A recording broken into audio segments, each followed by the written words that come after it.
Assalamualaikum. Waalaikumsalam Waalaikumsalam warahmatullahi warahmatullahi wabarakatuh, Ustaz.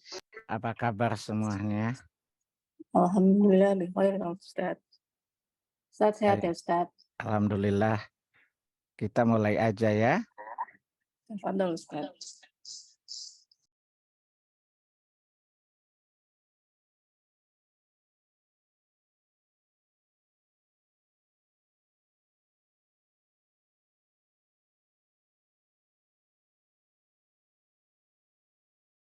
Bismillahirrahmanirrahim. Assalamualaikum warahmatullahi wabarakatuh. Innal hamdalillah nahmaduhu wa nasta'inuhu wa nastaghfiruh wa na'udzu billahi min syururi anfusina wa min sayyiati a'malina. Man yahdihillahu fala mudhillalah wa man yudlil fala hadiyalah. Asyhadu an la ilaha illallah wahdahu la syarikalah wa asyhadu anna Muhammadan abduhu wa rasuluh. Allahumma salli wa sallim wa barik ala Muhammad wa ala ali Muhammad kama sallaita wa kama barakta ala Ibrahim wa ala ali Ibrahim innaka Hamidum Majid. Ya ayyuhalladzina amanu taqullaha haqqa tuqatih wa la tamutunna illa wa antum muslimun. Ya ayyuhan nasu taqu rabbakum alladzi khalaqakum min nafsin wahidah wa khalaqa minha zawjaha wa bassa minhuma rijalan katsiran wa nisaa. Wattaqullaha alladzi tasaaluna bihi wal arham. Innallaha kana 'alaikum raqiba. Ya ayyuhalladzina amanu taqullaha wa qulu qawlan sadida yuslih lakum a'malakum wa yaghfir lakum dhunubakum wa may yuti'illaha wa rasulahu faqad faza fawzan 'azima. Amma ba'du fa inna asdaqal hadisi kitabullah wa khairal hadi hadi Muhammadin sallallahu alaihi wasallam wa syarral umuri muhdatsatuha wa kulla muhdatsatin bid'ah wa kulla bid'atin dhalalah wa kulla dhalalatin finnar. Bapak dan Ibu ikhwatal iman rahimani Allah wa iyyakum. Alhamdulillah, segala puji bagi Allah Subhanahu wa taala atas segala nikmat dan karunia-Nya. Salawat serta salam atas qudwah hasanah kita Rasulullah sallallahu alaihi wasallam. Bapak dan Ibu ikhwatal iman rahimanillah wa iyyakum. Islam adalah agama yang paling tertib, paling teratur, dan paling mendetail. Tidak ada satupun yang dibutuhkan oleh manusia kecuali Allah telah menerangkannya dalam kitab secara global dan diperinci oleh Rasulullah sallallahu alaihi wasallam. Maha benar Allah dengan ucapannya, wa nazzalna 'alaikal kitaba tibyanan likulli syai' wa hudaw wa busyra lil muslimin. Surat 16 ayat yang ke-89, dan kami telah menurunkan kepada engkau Muhammad Alkitab Al-Quran yang menerangkan segala sesuatunya sebagai petunjuk dan kabar gembira bagi orang-orang muslim. Tentunya di Quran tidak ada perincian lebih detail kecuali global. Maka yang dimaksudkan oleh ayat tadi bahwa segala permasalahan kehidupan yang Allah terangkan dalam kitabnya maksudnya secara global. Kemudian Rasulullah sallallahu alaihi wasallam memperincinya di dalam sunnah-sunnah beliau. Lihat surat 16 juga ayat yang ke-44. Wa anzalna ilaika dzikra litubayyana lin-nasi ma nuzila ilaihim la'allahum yatafakkarun. Dan kami telah menurunkan kepada engkau Muhammad az-zikr Al-Quran, agar kata Allah litubaina linnas, agar engkau menerangkannya kepada manusia, manuzila ilaihim, apa yang telah diturunkan kepada mereka. Quran tujuannya diturunkan sebagai hudal linnas, petunjuk manusia. Diturunkan melalui Nabi kita Muhammad sallallahu alaihi wasallam agar beliau menerangkannya, sehingga Quran difahami dengan satu pemahaman berdasarkan keterangan Rasulullah sallallahu alaihi wasallam, wala'allahum yatafakkarun.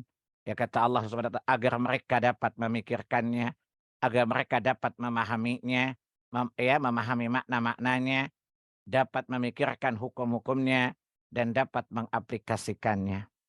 Segala sesuatunya. Maka itulah pentingnya kita beragama dan belajar agama. Imam Ahmad bin Hanbal rahimahullahu ta'ala berkata bahwa kita lebih butuh kepada agama melebihi butuhnya jasmani kepada ruh. Saya ulangi perkataan Imam Ahmad rahimahullahu ta'ala, manusia lebih butuh kepada agama daripada butuhnya jasmani kepada ruh. Sekiranya kita diberi ruh saja tanpa agama, maka saya, antum semuanya tidak ada bedanya dengan hewan. Bukankah hewan diberi ruh sama dengan kita, tetapi dia tidak menjadi mukallaf dalam urusan agama. Dia tidak disyariatkan agama kepadanya. Maka lihatlah tabiat, watak, sifat binatang. Maka ketika manusia tidak menjadikan agama sebagai rujukannya, Allah katakan ulaikal an'am balhum adal. Mereka sama dengan hewan, bahkan lebih sesat dari hewan. Surat 7 Al-A'raf ayat 179. Ayat ini menjelaskan ketika manusia tidak menjadikan agama sebagai tuntunan hidupnya, tidak mengikuti aturan-aturan agama syariat, maka ulaika kal an'am, mereka sama dengan hewan, balhum adal, bahkan mereka lebih sesat dari hewan. Waliya'udzubillah. Oleh karena itu antum lihat di surat 47. Surat Muhammad ayat yang ke-12 Allah katakan orang-orang kafir itu ya seperti binatang. Hidup seperti binatang, makan seperti binatang. Ya, antum lihat di akhir wallazina kafaru ya yatamatta'una wa ya'kuluna kama ta'kulul an'am ya wan naru maswal lahum. Dan orang-orang kafir itu diberi waktu bersenang-senang oleh Allah Subhanahu wa taala di dunia ini. Wa ya'kuluna kama ta'kulul an'am. Mereka makan ya seperti hewan makan. Tidak ada konsep halal haram. Tidak ada adab-adab mengatur mereka makan. Maka kata Allah, wa ya'kuluna kama ta'kulul an'am. Mereka makan seperti binatang makan.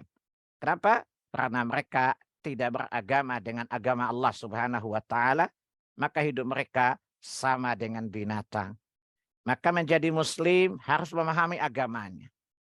Berusaha untuk mengaplikasikan agama kehidupannya. Karena ketahuilah, agama adalah petunjuk kepada jalan yang lurus. Agama adalah petunjuk kepada jalan yang lurus. Dan keinginan berjalan di atas jalan yang lurus adalah sesuatu yang sangat urgen dalam hidup ini. Daruriyah sifatnya, primer sekali. Maka kita sering mengatakan dalam sholat kita, ihdinas siratal mustaqim. Tunjukilah kami ke jalan yang lurus, yang tidak bengkok. Dan Allah memberitahu Islam adalah jalan yang lurus itu. Islam adalah jalan yang lurus itu. Islam adalah jalan yang lurus. Surat 6 Al-An'am 125 dan 126. Dan surat 6 ayat 161. Silakan antum lihat, Allah katakan ya bahwa Islam adalah jalan yang lurus. Islam adalah jalan yang Allah tunjukkan kepada Nabi kita Muhammad sallallahu alaihi wasallam, dinul qayyim, agama yang lurus. Itulah Islam, agama yang dianut oleh para nabi, terkhusus Nabi Allah Ibrahim alaihi salatu wassalam. Maka coba Anda lihat pada surat 72. Surat Jin ayat yang ke-14. Betapa lurusnya akidah jin-jin mukmin. Inna wa anna minnal muslimuna wa minnal qasitun faman aslama faulaika taharraw rasyada. Dan di antara kami, dan sesungguhnya di antara kami para jin, ya, al-muslimun, ada yang muslim, wa minnal qasitun, dan di antara kami ada pula yang menyimpang dari kebenaran. Coba lihat, para jin mukmin meyakini bahwa orang muslim, orang Islam adalah mereka yang di atas kebenaran. Adapun di luar Islam, al-qasitun, mereka orang yang menyimpang dari kebenaran. Faman aslama, barang siapa yang Islam, memilih Islam sebagai agamanya, faulaika taharraw rasyada, maka mereka itu telah memilih jalan yang lurus. Di mana jalan itu terbentang, Islam itu ibarat jalan lurus terbentang di hadapan kita. Tetapi ketahuilah, selurus apapun jalan, Anda pasti tersesat kalau Anda tidak memiliki peta, Anda tidak memiliki GPS, Anda tidak memiliki pengetahuan bagaimana menempuh jalan itu. Oleh karena itu menjadi muslim sudah di atas jalan lurus, tetapi tidak semua orang muslim jalannya lurus dan berada di jannah pada akhirnya. Karena Nabi mengatakan, sataftariqu ummati ala 73 firqah. Umatku, umat Islam, yang menjadikan Islam sebagai jalan lurusnya. Tapi tidak semua jalannya lurus. Kata Nabi, yang meniti jalan ini ada 73 golongan.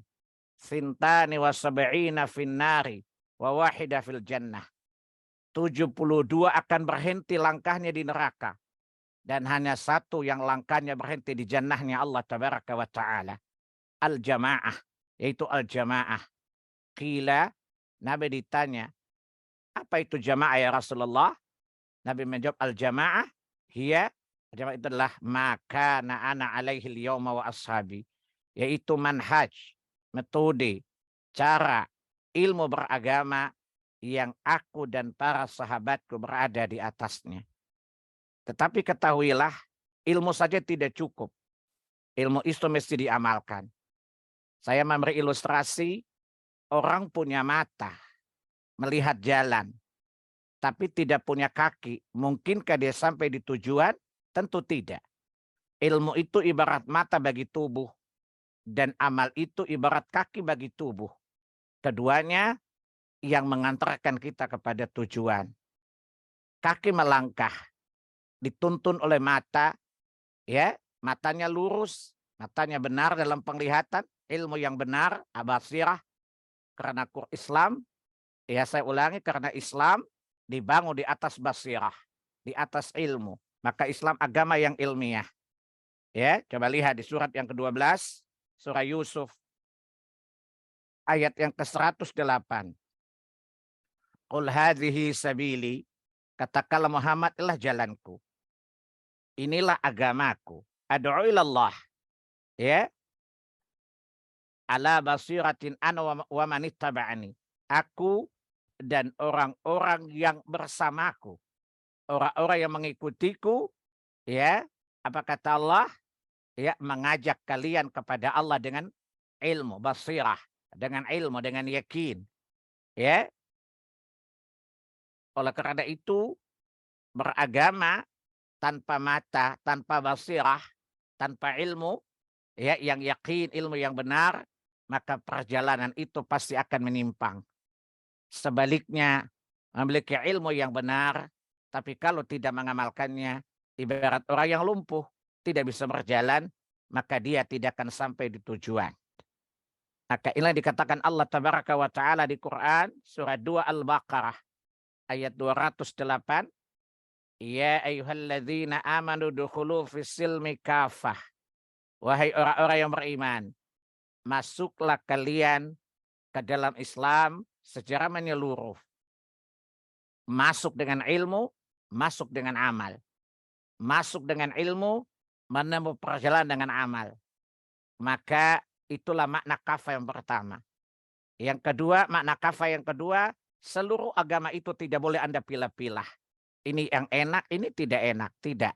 Tetapi Anda dengan pengetahuan tentang agama, beramal dengannya seluruh yang Allah syariatkan kepada antum, tentu dengan konsep ittaqullaha mastata'tum.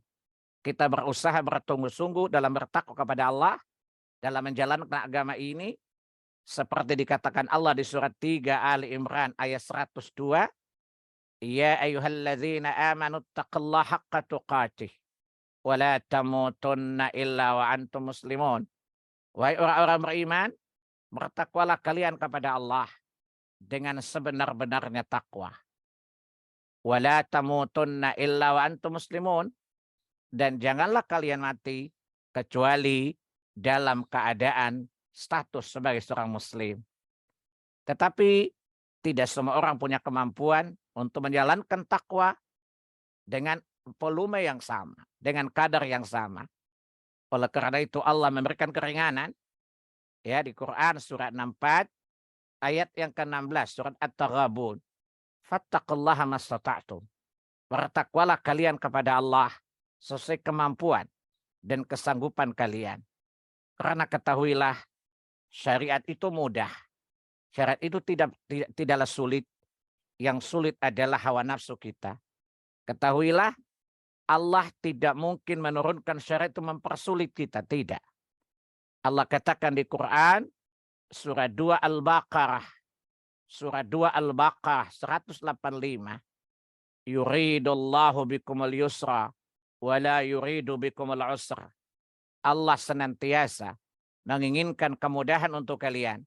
Dan Allah sekali-kali tidak menginginkan kesulitan atas kalian. Ini menunjukkan bahwa Allah mensyariatkan sebuah syariat yang tidak mempersulit hamba-hambanya. Maka di Quran surah 22 ayat yang ke-78 pada kalimat wa ma ja'ala 'alaikum fid dini min haraj. Dan Allah tidak menjadikan kesulitan dalam agama kalian ini. Ingat, Allah telah mempermudah syariat karena Allah mustahil ambivalen. Mustahil Allah mustahil Allah mengingkari janjinya. Allah mengatakan yuridullahu bikumul yusra wa la yuridu bikumul usra. Allah tidak menginginkan kesusahan untuk kalian, kesulitan. Allah menginginkan kemudahan. Maka Allah mempercayakan ini apa kesulitan kemudahan itu dengan Allah mengatakan wa ma ja'ala 'alaikum fid dini min haraj. Dan dia Allah tidak menjadikan kesulitan, kesukaran untukmu dalam agama ini. Agama itu mudah. Yang sulit apa? Kita menundukkan hawa nafsu kita. Kita menundukkan hawa nafsu kita agar tunduk kepada syariat Allah. Itu yang sulit. Jadi saya ulangi Bu, catatan penting Pak. Islam itu tidak sulit. Syariat tidak sulit. Kalau ada mengatakan ternyata beragama dengan benar sulit ya, jawabannya tidak. Sebab kalau Anda mengatakan menjadi muslim yang baik dan benar itu sulit, artinya Anda mengatakan Allah bohong. Sementara Allah katakan syariat ini dipermudah. Maka kesulitan bukan ada pada syariatnya. Kesulitan itu ada pada kita yang tidak mampu mengendalikan hawa nafsu kita. Kenapa? Ya, karena kita tidak bisa menundukkan nafsu kita. Kita menjadikan hawa nafsu kita sebagai Tuhan. Coba lihat kenapa? Karena nafsu selalu ingin berbuat kejahatan. Nafsu selalu ingin menyimpang. Lihat surat 12, surat Yusuf, ayat yang ke-53. Perkataan Nabiullah Yusuf alaihissalatu wassalam. Wa ma ubarri'u nafsi inna nafsa la'ammaratun bisu illa ma rahima rabbi. Ya, inna rabbi ghafurur rahim. Dan aku tidak menyatakan diriku bebas dari kesalahan. Ya, karena sesungguhnya nafsu itu selalu mendorong kepada kejahatan kecuali nafsu yang dirahmati oleh Allah Subhanahu wa taala. Inilah nafsu. Ketika nafsu bertahta, maka dia condong dipertuhankan. Ini yang gawat. Jadi ketahuilah, ketika nafsu tunduk kepada syariat, maka syariat menjadi mudah bagi kita. Tetapi ketika syariat nafsu dipertuhankan, maka menyimpanglah jalan hidup ini. Lihat surat 45. surat Al-Jathiyah ayat yang ke-23. Lihat surat 45 Al-Jathiyah ayat yang ke-25. Afara'aita man ittakhadha ilahahu hawahu wa adallallahu ala ilmi wa khatama ala sam'ihi wa qalbihi wa ja'ala ala basiratin ghishawah faman yahdihi min ba'dillahi afala tadhakkarun. Maka pernahkah engkau melihat orang yang menjadikan hawa nafsunya sebagai Tuhannya dan Allah membiarkannya sesat dengan sepengetahuannya, dan Allah mengunci pendengaran dan hatinya serta meletakkan tutup atas penglihatannya, maka siapakah yang mampu memberinya petunjuk selain Allah Subhanahu wa taala membiarkannya sesat? Ayat ini menjelaskan bahwa ketika manusia mempertuhankan hawa nafsunya, tunduk kepada hawa nafsunya, maka Allah biarkan dia sesat. Apa kesesatannya? Allah jadikan hatinya terkunci untuk tidak menerima nasihat. Allah menjadikan telinga tidak mendengar walaupun kita ngomong dengan 1000 dalil tidak masuk ke hatinya. Karena apa? Karena di hatinya ada ketertutupan, ya. Dan Allah jadikan ya atas penglihatannya sehingga dia tidak bisa melihat kebenaran itu. Waliya'udzubillah. Maka Imam Ahmad meriwayatkan di dalam musnadnya, dan antum bisa lihat di Arba'in An-Nawawi hadis yang ke-41, di mana Nabi SAW bersabda, la yu'minu ahadukum hatta yakuna hawahu taba'an lima ji'tu bih. Tidak beriman salah seorang dari kalian sampai nafsunya tunduk kepada apa yang aku bawa. Ketika nafsu tunduk kepada syariat yang ditunjukkan oleh Quran dan Sunnah yang dibawa oleh Rasulullah SAW, maka hati itu akan memperoleh hidayah. Dengan hidayah, maka segala menjadi terasa mudah. Dengan iman, semuanya terasa mudah. Dengan iman dan hidayah Allah Tabaraka wa Ta'ala, maka nafsu tunduk kepada syariat, maka segalanya terasa mudah. Tidak ada ganjelan, tidak ada halangan, tidak ada kendala sama sekali, karena nafsu tunduk kepada Allah Tabaraka wa Ta'ala.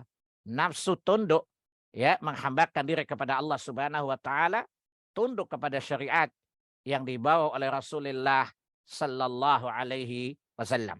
Maka segala hidup itu jadi mudah, yang pada akhirnya hidup itu berakhir dalam keindahan di surganya Allah Subhanahu wa Ta'ala. Ikhwatal iman, a'azzani Allah wa iyyakum. Salah satu bagian yang integral dari Islam yang menunjukkan keagungan, kemuliaan, keindahan, keteraturan, ketertiban Islam adalah adab-adabnya.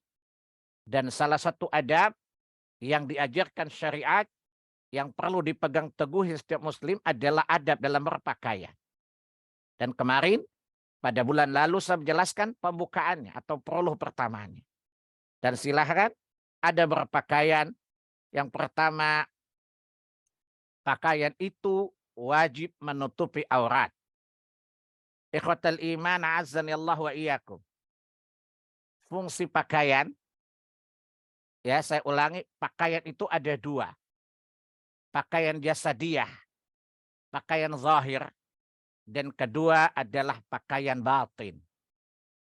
Pakaian zahir yang terbuat dari tekstil, yang bahan bakunya mungkin dari kulit binatang atau tetumbuhan, dan banyak sekali sumber pengambilan bahan baku yang kemudian menjadi baju yang Anda kenakan yang melekat di badan kita.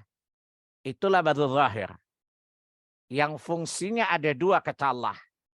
Yang pertama sebagai penutup aurat, dan yang kedua sebagai hiasan untuk memperindah penampilan seorang hamba. Lihat Quran surat 7 Al-A'raf ayat yang ke-26. Ya bani Adam, ya, kata Allah di Quran surat 7 Al-A'raf ayat yang ke-26. Ya bani Adam qad anzalna alaikum libasa yuwari sawatikum wa risha. Wa libasut taqwa dzalika khair. Dzalika min ayatillahi la'allahum yatadzakkarun. Wahai anak Adam, sesungguhnya kami telah menyediakan pakaian untuk menutupi auratmu dan untuk perhiasan bagimu. Tetapi pakaian takwa itulah yang lebih baik. Ya, perhatikan di sini Allah memberikan dua pakaian. Pakaian zahir dan pakaian batin. Pakaian zahir, pakaian material yang terbuat dari kapas, benang, dan semacamnya. Yang sekarang saat ini melilit badan kita dari atas sampai bawah. Yang memiliki dua fungsi tadi. Pertama, fungsi menutup aurat. Yang kedua, sebagai hiasan. Adapun yang kedua, walibasut taqwa, zalika khair. Dan baju takwa, ya takwa itu adalah pakaian yang terbaik. Dan saya katakan dia adalah pakaian batin.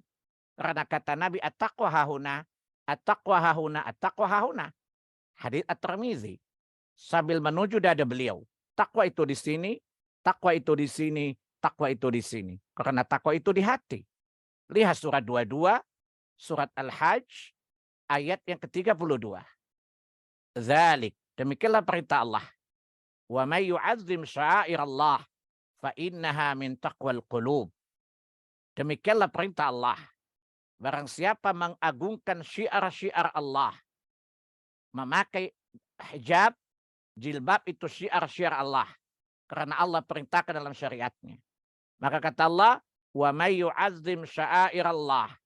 Barang siapa mengagungkan syiar-syiar Allah, fa innaha min taqwal qulub. Maka sesungguhnya itu datangnya dari hati yang bertakwa kepada Allah Subhanahu wa taala. Al-Qur'an 2. Ya. Allah katakan takwa itu adanya di hati. Nabi mengatakan takwa itu adanya di hati. Dan kata Allah, takwa itu sebaik-baik pakaian. Sebagaimana Anda tahu bahwa pakaian yang Anda kenakan di surat 16, ya Allah katakan pakaian yang fungsinya untuk menghalau dingin dan panas. Maka pakaian takwa adalah pakaian pelindung dari api neraka. Saya ulangi, kalau pakaian material yang terbuat dari bulu domba dan semacamnya, atau apa saja bahan bakunya, memiliki fungsi, salah satu di antara fungsinya adalah untuk melindungi kita dari panas dan dingin. Adapun baju takwa atau takwa merupakan pakaian yang menyelamatkan kita dari neraka. Ya, lihat Quran surat yang ke-19 ayat, atau antum lihat saja surat 3 Ali Imran ayat 185. Surat 3 Ali Imran ayat 185. Di kalimat yang ketiga. Saya potong saja. Faman zuhziha anin nari wa udkhilal jannata faqad faz. Barang siapa yang Allah selamatkan dia, Allah jauhkan dia dari neraka dan dimasukkan dalam surga, sungguh dia memperoleh kemenangan. Di ayat ini Allah tidak menjelaskan siapa yang Allah selamatkan dari neraka ke surga. Di ayat yang lain Allah jelaskan yang diselamatkan Allah adalah orang yang bertakwa kepadanya. Surat, jadi saya lihat, saya katakan surat 3 Ali Imran 185 junto penjelasnya ada pada surat 19. Surat Maryam ayat 71 dan 72. Surat 71, surat 19 ayat 71 dan 72. Wa in minkum illa wariduha kana ala rabbika hatma maqdiya. Dan tidak ada seorang pun di antara kalian melainkan pasti akan mendatangi neraka. Hal itu bagi Tuhanmu adalah ketentuan yang bersifat inkrah, pasti akan terjadi. Kemudian di ayat 72 Allah katakan, "Tsumma nunajjil ladzina taqaw wa nadharudz zalimina fiha jithiya." Kemudian kami menyelamatkan orang-orang bertakwa dan kami membiarkan orang-orang zalim di dalam neraka dalam keadaan berlutut. Dalam keadaan hina maksudnya. Ya, maka takwa itu baju penyelamat dari azab neraka. baju anti api neraka, kira-kira begitu bahasanya. Ada dua pakaian. Pakaian zahir yang menjadi bahasan kita, dan kedua pakaian batin itu takwa kepada Allah Subhanahu wa taala. Maka kata Allah, wa libasu taqwa dzalika khair, dan takwa itu baju yang lebih baik dibandingkan dengan baju yang terbuat dari tekstil tadi. Kenapa? Salah satu fungsi baju tadi, baju zahir untuk menutup aurat. Aurat itu aib. Aib itu sesuatu yang mencederai kehormatan seseorang, merendahkan martabat seseorang. Maka siapa yang menutup auratnya, maka dia terpandang mulia, dia terpandang terhormat. Berbeda dengan orang yang menampakkan auratnya, dia sama dengan hewan. Bukankah hewan kemana-mana terlihat auratnya? Jika wanita yang suka menampakkan auratnya, dia sama dengan binatang, kata Allah tadi. Hidup seperti binatang, karena binatang tidak pernah menutup auratnya. Dia memperlihatkan auratnya di mana-mana. Jadi kalau ada perempuan tidak menutup auratnya, maka dia sama dengan binatang betina yang berakal, maksudnya. Haywanun natiq, ya.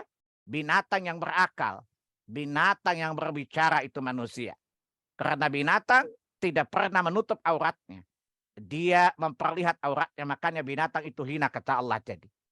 Maka wanita, manusia dengan pakaian yang itu, pakaian zahir, dia menutupi auratnya, menutupi aibnya.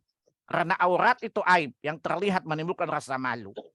Ketika seorang menampakkan auratnya, menunjukkan dia tidak malu, maka dia sama seperti hewan tadi, karena hewan sama sekali tidak memiliki rasa malu kepada siapapun. Waliya'udzubillah. Ya, ketika pakaian itu dipakai menutup aurat, maka tampaklah kemuliaannya, tampaklah kehormatannya. Dia memiliki harga diri.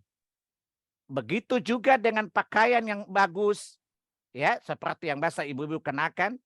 Ya, biasanya ibu-ibu suka yang branded, bukan?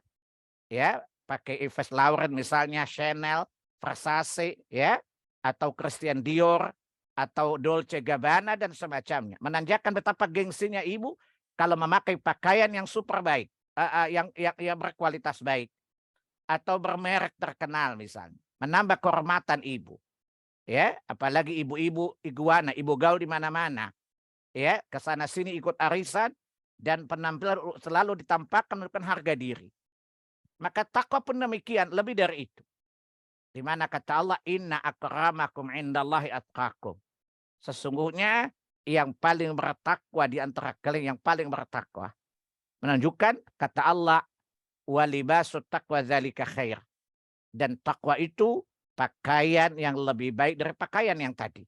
Karena dengannya Allah muliakan kita, dengannya Allah menghormati kita, dengannya Allah menyelamatkan kita, melindungi kita dari azab neraka tadi. Ikhwatal iman azani Allah wa iyyakum, pada ayat ini, di surah ini Allah katakan pakaian yang kita kenakan, pakaian zahir kita di bahasan, pakaian zahir yang menjadi bahasan kita hari ini adalah memiliki dua fungsi. Yang satu adalah fungsi primer, yang satu sekunder. Primer adalah menutup aurat. Yang kedua hiasan sekedar sekunder. Oleh karena itu disunahkan berpakaian yang bagus-bagus. Dan ketahuilah, terutama ketika hendak menuju salat, berpakailah dengan pakaian yang bagus. Ya, lihat surat 7 Al-A'raf tadi. Ya, tadi Allah katakan, ya. Ya, coba lihat di surat 7 ayat 31. Ya bani Adam khudhu zinatakum 'inda kulli masjid wa kulu washrabu wa la tusrifu innahu la yuhibbul musrifin. Wahai anak Adam, pakailah pakaianmu yang bagus pada setiap memasuki masjid. Makan dan minumlah, tetapi jangan berlebihan. Sesungguhnya Allah tidak menyukai orang-orang yang berlebih-lebihan. Ya, jadi pakaian ala zina, perhiasan. Makanya Imam Muslim dalam sahihnya menuliskan kitab libas wa zinah, kitab pakaian dan perhiasan. Ya, menunjukkan bahwa pakaian adalah hiasan yang dengan surat terlihat indah di mata orang lain. Lebih-lebih lagi ketika dia hendak ke masjid. Akan tetapi ketahuilah, pakaian yang diperindah atau memperindah pakaian tidak bersifat primer, ya, seperti wajibnya menutup aurat. Maka hukum yang terkandung pada ayat ini, fungsi pakaian yang paling utama adalah untuk menutup aurat. Yang jadi pertanyaan, mana batasan-batasan aurat? Batasan aurat laki-laki baina surah wa rukbah. Antara lutut sampai pusar. Itulah batasan aurat laki-laki. Sekiranya laki-laki memperlihatkan betisnya tidak masalah. Sekiranya laki-laki memperlihat badan tidak masalah. Karena itu bukan aurat. Tetapi kebiasaan kita itu tidak etis. Selama sesuatu adat kebiasaan tidak menyelisih syariat, maka dia termasuk hukum. Al-adatu muhakkamah dalam kaidah usul fiqih. Bahwa adat kebiasaan ya yang tidak menyelisih syariat, maka itu termasuk hukum. Walaupun dalam syariat laki-laki tidak haram menampakkan badan yang bagian atas. Di atas pusarnya. Tidak berdosa kalau dia memperlihatkan di bawah lututnya. Tetapi kebiasaan adat istiadat kita, orang yang laki-laki tidak berpakaian itu tidak sopan, tidak etis, tidak beradab. Dan menjaga adab hukumnya wajib. Dengan demikian, maka berpakaian menutupi atas pusar dan balut bagi laki-laki hukumnya juga tetap harus diindahkan karena itu kebiasaan atau yang tidak melalui syariat. Adapun aurat wanita di hadapan yang bukan mahramnya adalah seluruh tubuhnya kecuali muka dan kedua telapak tangannya. Sebagaimana Imam Abu Dawud meriwayatkan dari Asma bintu Abu Bakar radhiyallahu an, di mana ketika Asma bintu Abu Bakar masuk ke rumah Nabi, di rumah adiknya Aisyah radhiyallahu anha, istri Nabi SAW, di dalamnya ada Nabi dan pakaiannya terlihat tersingkap sebagian auratnya. Maka kata Nabi, ya Asma, wahai Asma, jika wanita telah mencapai usia haid, maka hendaklah dia menutup auratnya illa hadza wa hadza. Illa hakadza wa hadza. Kecuali ini dan ini saja. Sambil menunjukkan muka dan kedua telapak tangannya. Menunjukkan bahwa seluruh tubuh wanita aurat. Dan aurat hendaklah ditutup dan tidak boleh diperlihatkan. Apa tujuannya? Kenapa wanita diwajibkan menjaga aurat? Menutup auratnya ini berkaitan dengan kejahatan seksual. Di surat 17, surat Al-Isra ayat 32. Ya, la taqrabuz zina innahu kana fahisyatan wa sa'a sabila. Dan janganlah kamu mendekati zina. Di sini wala zina. Jangan kamu berzina, tidak. Tapi kata Nabi wala taqrabuz zina. Jangan engkau mendekati zina. Innahu kana fahisyatan wa sa'a sabila. Karena sungguh zina itu satu perbuatan keji dan satu jalan yang mengantarkan kepada keburukan. Perhatikan ikhwatal iman, faktor apa saja yang di sini Allah mengharapkan hal-hal yang mengantarkan kepada zina. Kata Allah wasa'a sabila, itu mengantar kepada keburukan. Apa saja yang mengantarkan mendekat kepada zina haram. Salah satunya pandangan. Oleh karena itu di surat 24, surat An-Nur ayat 30-31, Allah menghubungkan kejahatan kelamin dengan pandangan. Allah menyuruh laki-laki menundukkan pandangan. Di ayat 31, Allah menyuruh wanita menundukkan pandangan. Karena pandangan adalah panah syaitan. Sesuatu yang mengantarkan kepada zina. Yang kedua, di ayat 31, Allah memberikan wanita menutup auratnya. Karena aurat terbuka menyebabkan bebasnya pandangan laki-laki yang bisa mengantarkan kepada jalan yang buruk zina tadi. Inilah hikmah kenapa Allah mensyariatkan perempuan untuk menutup auratnya. Di hadapan laki-laki bukan mahram untuk mewujudkan larangan la taqrabuz zina. Innahu kana fahisyatan wa sa'a sabila. Ya, jangan kalian mendekati zina. Karena zina itu ya adalah perbuatan fahisyah keji. Dan perbuatan keji adalah merupakan perintah syaitan. Maka menutup aurat artinya Anda tidak membuka peluang bagi syaitan untuk menyuruh berbuat fahisyah. Coba lihat surat 21. Maaf, coba lihat surat 24. Surat An-Nur ayat 21. Ya ayyuhalladzina amanu la tattabi'u khutuwatis syaitan. Wa may yattabi' khutuwatis syaitan fa innahu ya'muru bil fahsya'i wal munkar. Wahai orang-orang beriman, jangan kalian mengikuti langkah-langkah syaitan, sifat syaitan. Wa may yattabi' khutuwatis syaitan. Barang siapa mengikuti langkah-langkah syaitan, fa innahu ya'muru bil fahsya'i wal munkar. Maka sungguh dia setan itu menyuruh kepada perbuatan fahisyah, perbuatan keji dan mungkar. Maka tadi saya katakan, Nabi mengatakan zina itu perbuatan fahisyah. Dan Allah melarang segala sesuatu yang mendekatkan perzinahan. Pandangan mata, itulah panah iblis yang mengantarkan kita kepada perzinahan. Melihat, kemudian horny, terangsang, atau sange bahasa Indonesianya, sangean gitu, maka terjadi perzinahan. Dan ini adalah talbis iblis, perangkap-perangkap iblis yang Allah sebutkan di surat 24 ayat 21 tadi. Inilah hikmahnya, rahasianya, kenapa wanita Allah perintahkan untuk menutup pandangan. Dan wanita diperintahkan Allah menutup auratnya, karena itu adalah jalan syaitan untuk menyuruh kepada perbuatan fahisyah, itu zina, atau homoseksual, atau lesbian.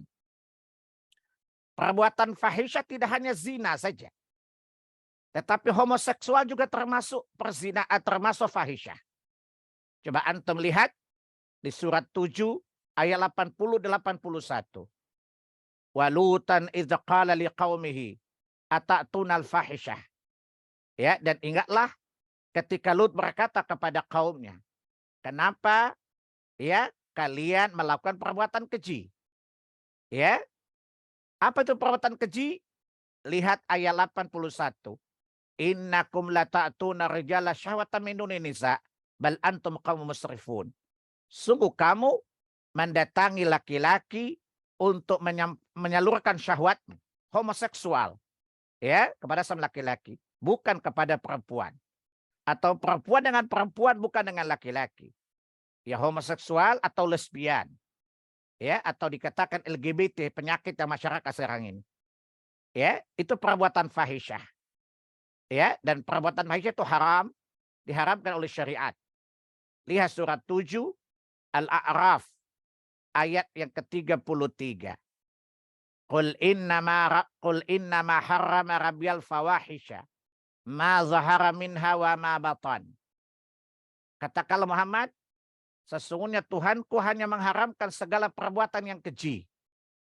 Fawahish, kata jama dari fahisyah. Maka zina haram, homoseksual haram, karena dia perbuatan fahisyah. Jamaknya fawahish. Ma zahara minha wa ma batan. Baik yang terlihat ataupun tersembunyi. Dilakukan terang-terangan ataupun tersembunyi-tersembunyi, Allah mengharamkannya. Dan ini perbuatan perintah syaitan. Maka siapa memberikan kebebasan LGBT, dia setan dari kalangan manusia. Dia setan. Karena kata Allah, setan itu menyuruh kepada fahisyah. Maka seluruh pembela LGBT setan. Catat itu, mereka setan. Ya. Dan mereka mesti dilawan karena mereka perusak agama. Nah, salah satu sebab mengantarkan kepada fahisyah adalah pandangan. Laki-laki diperintahkan Allah menutup pandangannya.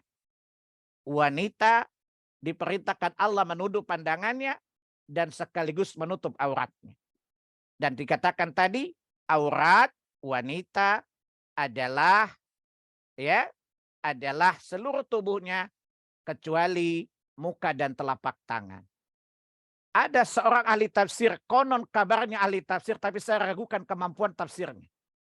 Demi Allah saya ragukan kemampuan tafsirnya. Karena sering salah faham terhadap Al-Quran.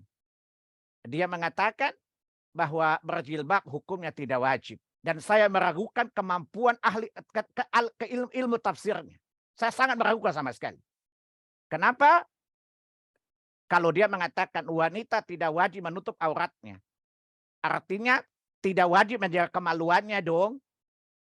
Bukankah Allah memerintahkan? Allah memerintahkan wanita dan laki-laki untuk menjaga kemaluan dan untuk aurat bersamaan. Dalam kaidah usul fiqih, apabila dua perintah diperintahkan bersamaan, hukumnya adalah sama. Jadi kalau profesor mengatakan menutup aurat tidak wajib, kita katakan menjaga kemaluan juga tidak wajib. Karena ayat itu bersamaan. Ayat itu bersamaan, maka ya artinya kalau satu halal, maka yang lain halal dengan sendirinya. Maka saya katakan, saya sangat meragukan kemampuan intelektual dia dalam ilmu tafsir. Ya, ini menunjukkan kebodohan dan pembodohan terhadap umat. Antum lihat, menutup aurat berjilbab hukumnya wajib. Kalau ditanya wajib apa tadi dalilnya? Surat 24 ayat 31 dan 30 tadi. Dan surat yang sama ayat 60. Coba antum lihat surat 24 ayat 60 juga. Menunjukkan jilbab itu wajib. Ya. Menutup aurat bagi wanita berhijab wajib hukumnya. Tadi pertama adalah kalau surat 33 ayat 59 jelas. Dia katakan itu kan katakanlah menunjukkan tidak wajib. Ini kebodohan dan pembodohan yang masif. Saya katakan wanita berjilbab wajib. Indikasi pertama tadi karena Allah menyamakannya dengan menjaga aurat, menjaga kemaluan. Jadi kalau jilbab tidak wajib, menjaga kemaluan tidak wajib juga. Boleh berzina dong, boleh menampakkan kemaluan dong. Maka ketika Allah mengharamkan menampakkan kemaluan, sama dengan haramnya menampakkan aurat, maka kedua-duanya hukumnya sama. Indikasi yang kedua. Coba lihat di surat 24 ayat 60. Wal qawaidu minan nisa'i allati la yarjuna nikahan falaysa 'alaihinna junahun ay yad'na thiyabahunna ghaira mutabarrijatin bizinah. Dan para perempuan tua yang telah berhenti dari haid dan mengandung, yang tidak ingin menikah lagi. Ini tafsirnya batil, bukan tidak ingin menikah lagi. Nikah di sini maksudnya tidak memiliki syahwat, tidak memiliki hasrat menikah. Ya, berdasarkan hadis tidak menginginkan hubungan seksual. Ya, berdasarkan hadis Nabi SAW, di mana Aisyah berkata ketika dekatilah istri, lakukan apa saja istri kalian ketika haid, illa nikah, kecuali seksual. Maka makna nikah di sini adalah tidak memiliki selera seks lagi. Udah rigid dia. Ya. Maka apa kata Allah? Falaisa 'alaihinna junah. Maka tidak ada dosa menanggal pakaian luar. Ibu-ibu, bapak-bapak perhatikan. Ketika wanita sudah tua, sudah menopause, sudah rigid, tidak memiliki syahwat lagi, kata Allah tidak berdosa dia membuka baju luarnya. Berarti asalnya apa, Bu? Bu, berarti hukum asalnya apa? Berdosa. Faham? Hukum asalnya dosa. Kata Allah, falaisa 'alaihinna junahun. Maka tidak berdosa bagi mereka membuka baju luarnya saja. Menunjukkan apa? Membuka jilbab di waktu yang tidak dibenarkan syariat hukumnya haram. Hukumnya dosa. Maka ketika usia sudah lanjut, sudah menopause, dan sudah tidak lagi memiliki syahwat, keinginan untuk berhubungan badan, maka tidak berdosa. Ini menunjukkan hukum aslinya adalah dosa dan dibolehkan hanya kondisi tertentu seperti ayat ini. Dan ini indikasi kuat jilbab bagi wanita untuk aurat hukumnya wajib, bukan sunnah, seperti dikatakan oleh ahli tafsir tadi, yang konon kabarnya ahli tafsir tadi. Jelas Bapak Ibu sekalian? Faham? Indikasi yang ketiga, bahwa jilbab itu hukumnya wajib. Wanita berhijab hukumnya wajib. Kembali ke surah 24 tadi, ayat 31. Setelah Allah mewajibkan para wanita menunduk pandangan, laki-laki menunduk pandangan dan kemaluan. Dan wanita diperintahkan untuk melilitkan jilbabnya di dadanya. Antum lihat di akhir ayat ini, Apa kata Allah tabaraka wa ta'ala? Wa tubu ilallahi jami'an ayyuhal mu'minun. Bertaubatlah kalian kepada Allah semua orang-orang beriman. La'allakum tuflihun. Bertaubat dari apa? Dari dosa membuka aurat. Menunjukkan membuka aurat dosa besar, Bu. Karena Allah perintahkan taubat kepada pelakunya yang membuka auratnya. Ini indikasi menutup aurat hukumnya wajib. 3 indikator tadi.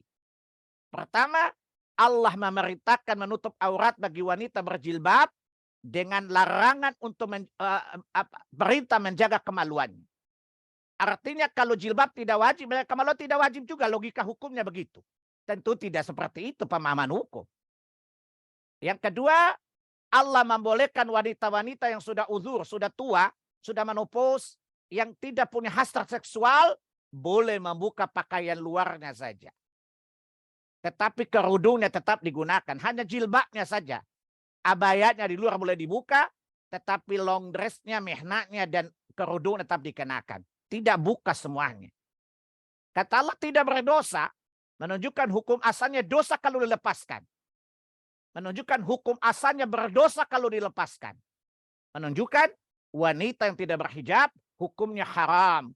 Dibolehkan bagi wanita membuka hijabnya atau membuka abayanya, ya, ketika dia sudah tua, menopause, dan sudah tidak memiliki hasrat seksual lagi.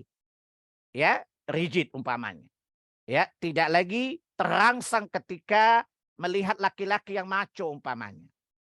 Saya pernah punya murid-murid nenek-nenek. Dia datang ke pengajian tidak berjilbab. Saya tanyakan kepadanya, Bu, kenapa tidak berjilbab?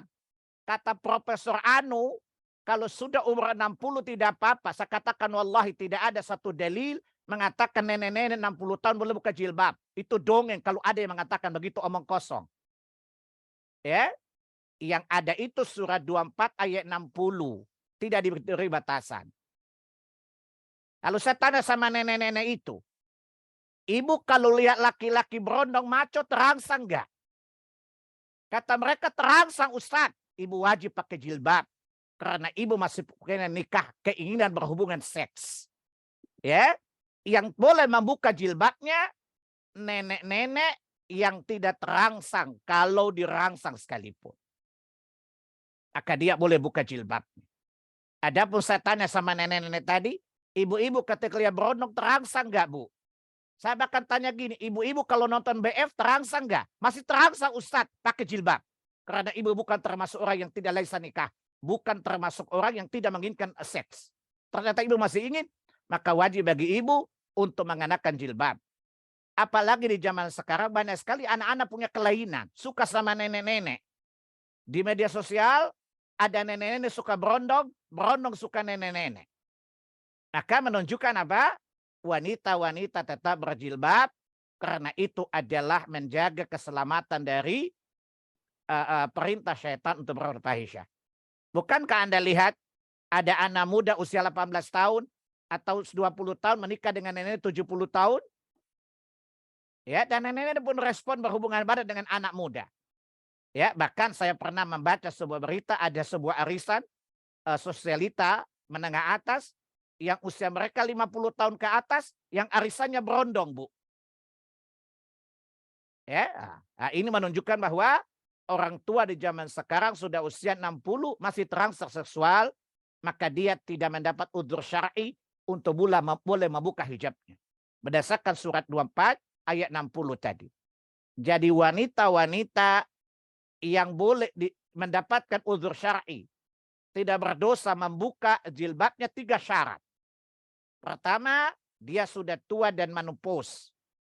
Yang kedua, yang ketiga, tidak memiliki ya keinginan berseks lagi. Tidak memiliki gairah seksual, tidak memiliki gairah seksual.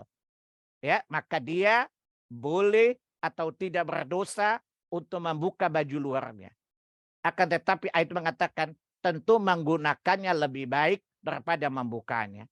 Di sini bukan Allah perintahkan membuka. Allah hanya membolehkan membuka baju luarnya, tetapi kerudungnya dan mihnaknya, long dressnya tetap tidak boleh dibuka. Ini dalil syariah Menutup aurat bagi wanita hukumnya wajib dengan jilbab. Tidak ada indikasi mengatakan sunnah. Kelemahan dari profesor ini mengambil pendapat yang cocok dengan keadaan keluarganya.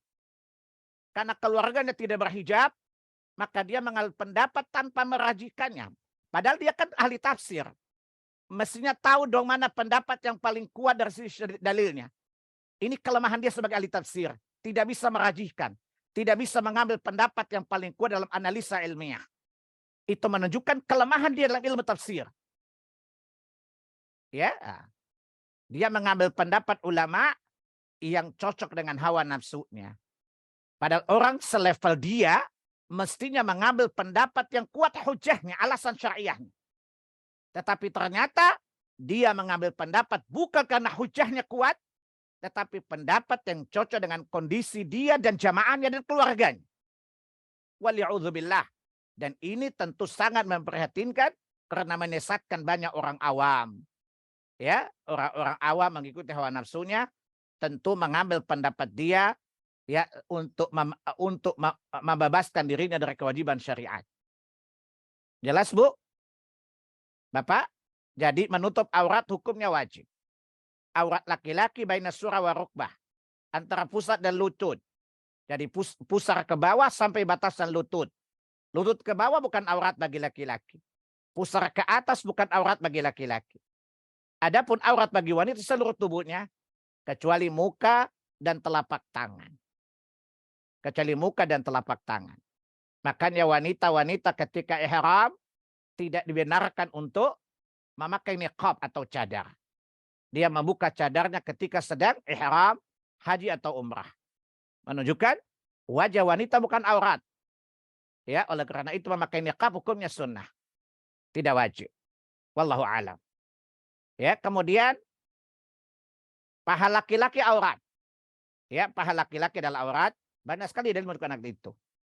Ya, coba lihat bahwa menutup aurat itu hukumnya wajib. Berhijab wajib hukumnya. Berdasarkan hadis yang diriwayatkan oleh Imam Muslim, Ahmad, At-Tirmidzi, dan Ibnu Majah. Dari sahabat yang mulia Said Al-Khudri radhiyallahu anhu. Di mana Nabi SAW bersabda, la yadur rajulu ila aurati rajul. Tidak boleh seorang laki-laki melihat aurat laki-laki yang lain. Tadi saya katakan aurat laki-laki di mana? Pusar sampai lututnya. Maka laki-laki lain tidak boleh melihat aurat laki-laki lain dari pusar ke lutut. Laki-laki tidak boleh melihat kemaluan laki-laki. Dan laki-laki tidak boleh menampakkan kemaluannya kepada laki-laki yang lain. Berdasarkan hadis ini. La yandur rajul la aurati rajul. Ya, laki-laki yang satu tidak boleh melihat aurat laki-laki yang lain. Walal mar'atu ila auratil mar'ah. Dan wanita tidak boleh melihat kepada aurat wanita lainnya. Ya. Wala yuqtir rajulu ila rajuli bisawbi wahid. Laki-laki dengan laki-laki yang lain tidak boleh satu selimut. Ya. Begitu juga wanita dengan wanita tidak boleh tidur satu selimut. Subhanallah wallahu akbar. Rupanya Islam sudah mencegah penyakit homoseksual dan lesbian ini. Di mana Nabi melarang laki-laki melihat aurat laki-laki lainnya. Wanita tidak boleh melihat aurat wanita lainnya. Dan Nabi melarang laki-laki tidak boleh tidur selimut dengan satu laki-laki yang lain. Dan wanita sama wanita, dua orang tidak boleh tidur dalam satu selimut. Ini merupakan upaya preventif syariat terjadinya penyimpangan seksual yang merajalela hari ini. Tidak boleh melihat aurat, menunjukkan larangan di sini la nahiyah, larangan. Dan hukum asal larangan adalah haram, maka melihat aurat haram, maka menampakkannya juga haram. Sebab tidak mungkin dilihat kalau tidak ada menampakkannya. Melihatnya haram, maka menampakkan, memperlihatkannya haram juga. Ini menunjukkan bahwa pakaian yang kita kenakan seharusnya terpenuhi syarat pertama primer, menutup aurat kita. Ya. Imam Muslim dan Abu Daud dalam Kitabul Libas wa Zinah Ya, hadits dari Miswar bin Mahramah. Dia berkata, ya, aqbaltu bihajarin, ya, ahmuluhu, saya baca, aku membawa batu yang berat sekali. Yang ketika itu aku memakai sarung yang ringan.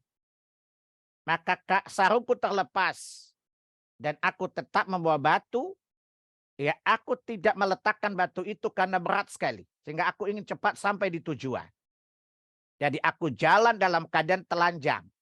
Karena sarungku melorot tadi. Ya. Faqala Rasulullah sallallahu.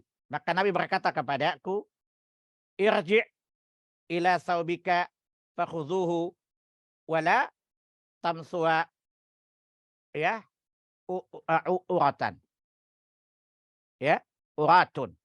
Kata Nabi, ambillah kainmu, pakailah, dan kamu berjalan dalam keadaan telanjang. Jadi ini menunjukkan haramnya telanjang.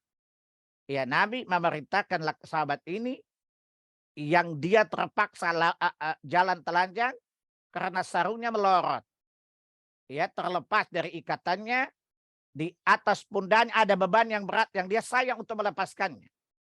Ya, sehingga dia jalan keadaan telanjang, dan Nabi tidak membiarkan dia berjalan telanjang. Nabi menyuruhnya kembali dan mengambil sarung yang terlepas. Kemudian kata Nabi, jangan berjalan sambil telanjang. Ini menunjukkan bahwa menutup aurat, pakaian itu mesti menunjukkan aurat. Dari Bahas bin Hakim, dari ayahnya, dari kakeknya dia berkata, ya, aku berkata, ya Rasulullah, aurat kami yang mana yang boleh dibuka dan mana yang ditutup? Beliau menjawab, jagalah auratmu, kecuali dari istrimu atau dari budak-budak perempuan. Perhatikan, kata Nabi, jagalah auratmu. Kalimat perintah. Menunjukkan wajibnya menjaga aurat dengan tidak menampakkannya sebagaimana hadits pertama tadi. Tidak boleh dilihat dan tidak boleh memperlihatkan aurat.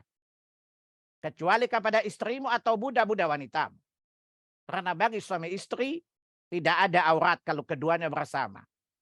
Quran surah 2 Al-Baqarah 187 kata Allah, walahunna walibasul lakum wa antum libasul lahun. Karena istri itu selimut bagimu dan kamu selimut bagi mereka. Menunjukkan tubuh istri tidak ada aurat dilihat oleh suaminya, halal untuk dilihat. Tubuhnya suami tidak aurat bagi istrinya, semuanya boleh dilihat, ya, kapan saja, di mana saja, selama tidak terlihat oleh orang lain. Saya kata Nabi kepada sahabat yang mulia ini, jagalah auratmu, kecuali kepada istrimu dan juga kepada budak-budak wanita. Ya, karena bagi budak wanita boleh ditiduri oleh majikannya. Ya, boleh dilihat tubuhnya oleh majikannya laki-laki atau sebaliknya. Kemudian Abu Bahas bertanya lagi, wahai Rasulullah, jika sebagian kaum berkumpul dengan sebagian kaum yang lain, Rasulullah jawab, jika kamu sanggup untuk menjaga auratmu agar jangan sampai terlihat, maka jagalah jangan sampai terlihat. Kemudian bertanya lagi, wahai Rasulullah, salah seorang dari kami sendirian, ya, tidak dengan siapapun bersamanya. Artinya ketika saya sendirian di kamar saya atau di kamar mandi saya, tidak ada siapa kecuali saya, Rasulullah. Bolehkah saya membuka aurat saya? Ya, Nabi menjawab apa? Allah lebih berhak untuk kita merasa malu kepadanya daripada malu kepada selainnya. Hadits ini menunjukkan bahwa diharamkan kita menampakkan aurat kita kepada orang lain. Yang kedua, sekiranya kita sendirian dimakruhkan. Tidak sampai haram, tapi dimakruhkan kalau kita sampai membuka aurat kita. Tidak ada yang melihatnya. Tetapi kata Nabi, kepada Allah lebih layak kita merasa malu. Walaupun kita memakai berapapun lapis baju-baju itu, tetap Allah melihat aurat kita. Tetapi adab cara zahir, bertelanjang di hadapan Allah tentu tidaklah sopan. Maka kata Nabi, malu kepada Allah itu lebih baik ya daripada selain Allah Subhanahu wa taala.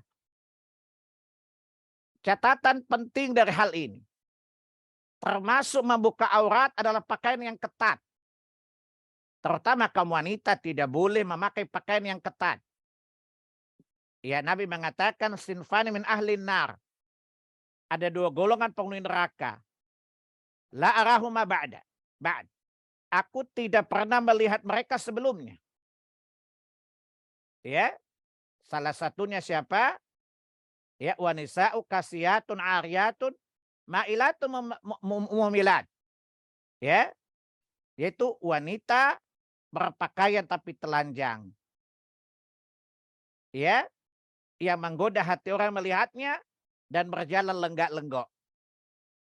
Para ulama mengartikan berpakaian tapi telanjang.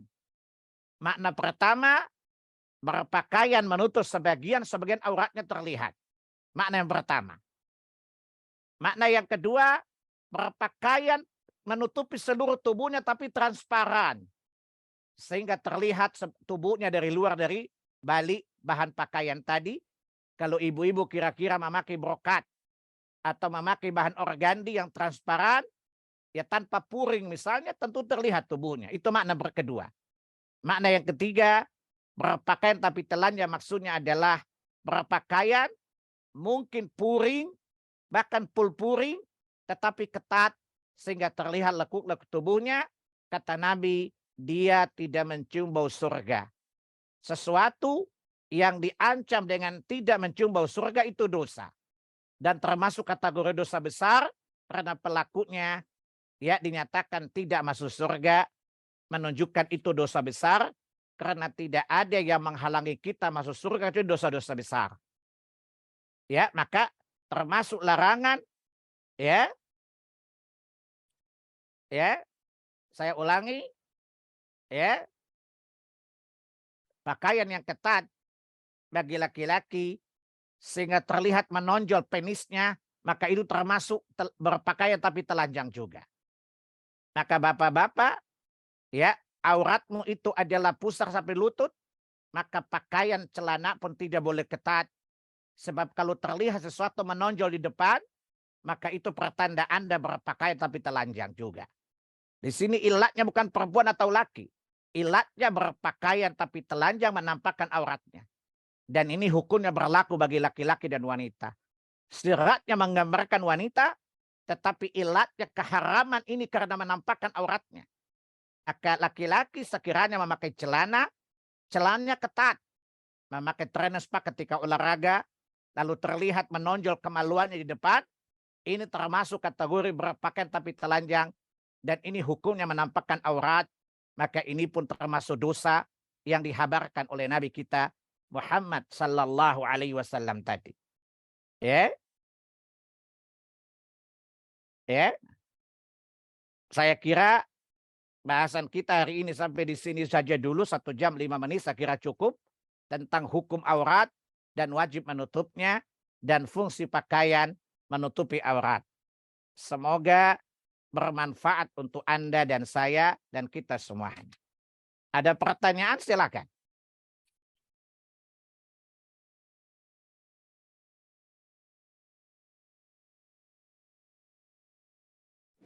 Baik, ini sebentar Ustaz.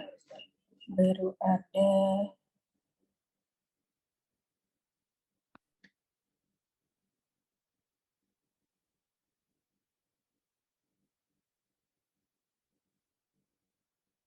Afwan, tadi ada Ibu Yuniarti Bandung, cuman agak kurang jelas pertanyaannya.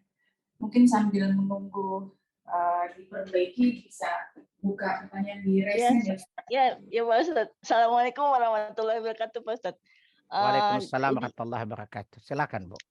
Jadi gini, Pak Ustadz, pertanyaan saya itu tentang adab berpakaian. Nah, kalau kan kita tuh sebagai umat muslimnya pakaian itu sebagai penutup tubuh ya.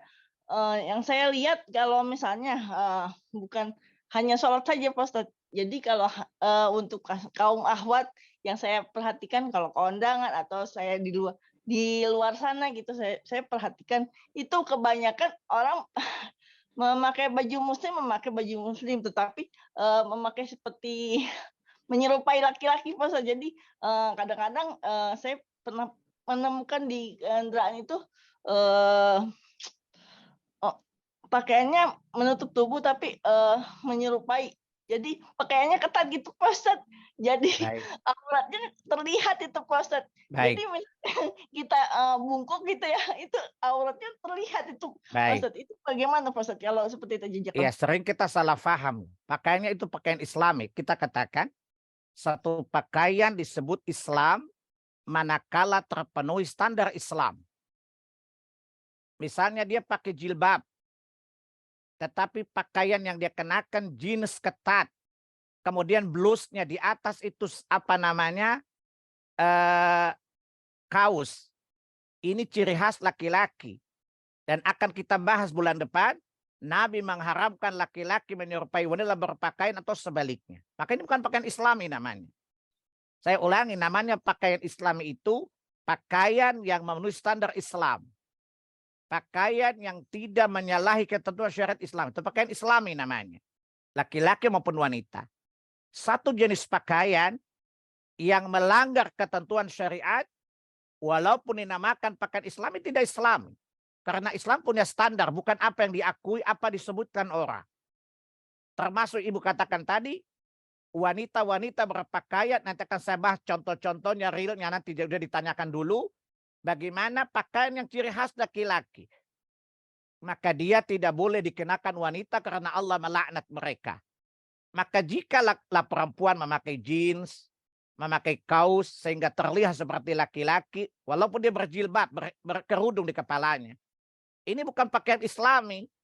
Karena pakaian dia kenakan justru diharamkan oleh Islam, maka tidak disebut namanya pakaian Islami.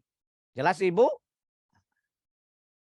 Jadi saya ulangi, yang disebut dengan pakaian Islami itu pakaian yang memenuhi kriteria dan standar syariat. Itu pakaian Islami namanya. Satu pakaian yang tidak memenuhi standar syariat, maka tidak pantas, tidak layak disebut pakaian Islami. Walaupun orang-orang menamakannya pakaian Islami. Wallahu a'lam. Ya. Ya Pak Ustadz, jazakallahu Ustadz atas jawabannya. Assalamualaikum warahmatullahi wabarakatuh. Waalaikumsalam warahmatullahi wabarakatuh. Lanjut di chat ya Ustadz. Ya silakan Bu. Assalamualaikum Ustadz. Bagaimana dengan wanita yang berolahraga lari dan harus memakai celana legging panjang dilapis celana pendek dengan kaos ketat supaya bisa berlari dengan lebih nyaman? Tetap Bagaimana? hukumnya haram Bu. Olahraga agar akan nyaman tidak menjadi alasan syariat. Wanita pakai legging. Pakai legging pasti ketat. Dia press body nggak itu Bu? Iya Ustadz. Setahunya saya legging itu kan pakaian ketat, super ketat kan? Iya Ustadz. Ini termasuk berpakaian tapi telanjang tidak? Iya Ustadz. Saya tanya, mana yang paling yang diutamakan? Menjaga kesehatan atau menjaga agamanya? Agama Ustadz. Agama.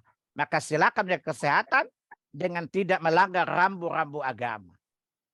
Kalau ingin olahraga, pakai pakaian legging boleh, silakan, tidak apa-apa, tapi di ruang tertutup, tidak di ruang terbuka. Ya, supaya ingin badanmu seperti penari balet misalnya, gerakannya lincah dan semakannya, maka boleh Anda kenakan, tapi tidak boleh di hadapan orang-orang umum, tempat tersembunyi sendirian, tidak masalah.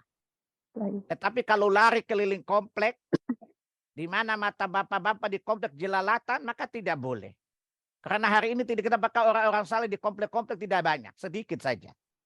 Ya bapak-bapak walaupun saleh, kalau lihat perempuan seksi lewat itu pasti seperti setan seksi sedang lewat. Bukan kata Nabi, wanita apabila keluar ditemani oleh syaitan, dihiasi oleh syaitan.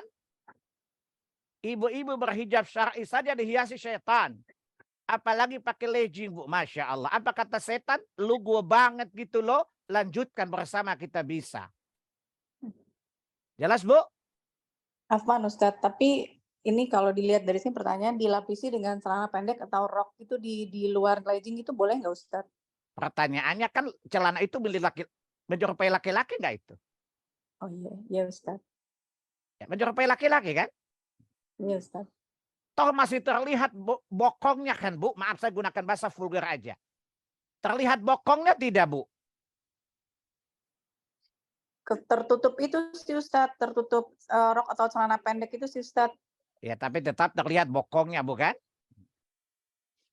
Maka Ustaz. hindari dia. Pakailah pakaian hijab yang syar'i untuk pergi olahraga. Tidak masalah kan memakai hijab. Memakai baju syar'i lalu lari-lari misalnya. Tidak boleh juga kan? Ya itu termasuk tabaruj bukan? Iya Ustaz. Lari-lari wanita di hadapan laki-laki jadi tontonan tabaruj tidak. Iya Ustaz. Bukan kalau melarang wanita untuk tabaruj? Iya Ustaz. Maka pertanyaan, bagaimana kalau kita sehat? Solusinya tadi, olahragalah sesama kaum wanita atau sendirian saja. Jelas? Tidak diharamkan, tidak dilarang Anda sehat, tetapi yang diinginkan syariat, Anda sehat jasmani, sehat rohani juga bukan? Iya Ustaz. Saya tanya sama ibu-ibu, ini ibu-ibu yang biasa panjang lidahnya, pendek akalnya, cetek iman yang menurut pengetahuan saya. Subhanallah. Iya Ustaz. Anda setuju nggak dengan kalimat mensano in corpore sano? Dalam tubuh yang sehat terdapat jiwa yang sehat. Setuju nggak? Setuju Ustaz. Nggak, itu bohong. Berapa banyak orang olahraga sehat tapi moralnya rusak bukan?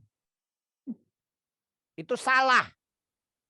Menyelisih syariat. Kata Nabi, dari jiwa yang sehat terdapat jasmani yang sehat. Apa kata Nabi? Ala inna fil jasadi mudrah. Dalam diri manusia ada segumpal daging. In salahat salahal jasadu kullu. Jika dia baik maka baiklah seluruh tubuh. Wa in fasadat fasadal jasadu kullu. Saya tanya sama ibu. Ibu olahraga tiap hari tapi kalau stres sakit gak Bu? Iya. Stres itu adalah penyakit jiwa bukan? Iya Ustaz. Kebalikan dari syariat. Dari jiwa yang sehat terdapat tubuh yang sehat. Bukan mensano in corpore sano. Yang korupsi-korupsi itu sehat-sehat gak Pak? Sehat Ustaz. Yang berzina sehat gak badannya? Sehat Ustaz. Jiwa mereka gak sehat dong. Iya. Bukan nasihat kan? Nah, jadi tidak benar kalimat mensano in corpore sano. Dalam tubuh yang sehat terdapat jiwa yang sehat gak dijamin. Orang gila itu sehat gak badannya Bu? Sehat Ustaz. Tapi apakah badannya sehat jiwa? Tidak. Tapi orang yang tidak stres pasti membawa manfaat buat jiwanya bukan? Iya. Jelas? Jadi kalau ingin badanmu sehat, pertama sehatkan jiwamu dulu. Sebab kata Nabi, coba lihat di surat yang keberapa? Surat yang kedua-dua ayat yang ke-46 kata Allah. Penyakit itu bukan ada pada catat fisik. Tapi sumber penyakit itu ada pada hati yang ada di balik dada. Fa innaha la ta'mal absar walakin ta'mal qulubul lati fi sudur. Kalimat terakhir. Sebenarnya bukan mata itu yang buta, tetapi yang buta ialah hati yang ada dalam dada. Dada, hati sumber penyakit dan sumber kesembuhan. Maka kalau Anda ingin sehat, jagalah hatimu dengan imanmu. Dan iman itulah sumber kesehatan. Coba lihat di surat 49 ayat yang ke-7. Walakin Allah habbaba ilaikumul imana wa zayyanahu fi qulubikum wa karah ilaikumul kufra wal fusuqa wal isyan. Akan tetapi Allah menjadikan kalian mencintai keimanan dan Allah menghiasi hati kalian dengan iman itu. Lalu dengan iman yang menghiasi hati kalian, kalian membenci kepada kekafiran. Bukankah olahragawati banyak murtad bukan? Tandanya hatinya berpenyakit. Maka orang beriman pasti benci kepada kekafiran.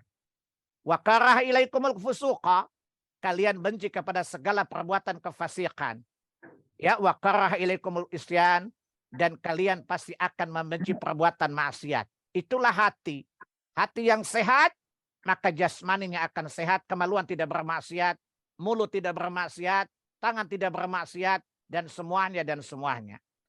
Kalau hati sudah beriman apa? Allah akan turunkan ketenangan. Ketenangan ini obat terbaik bagi hati, bagi fisik. Lihat surat 48.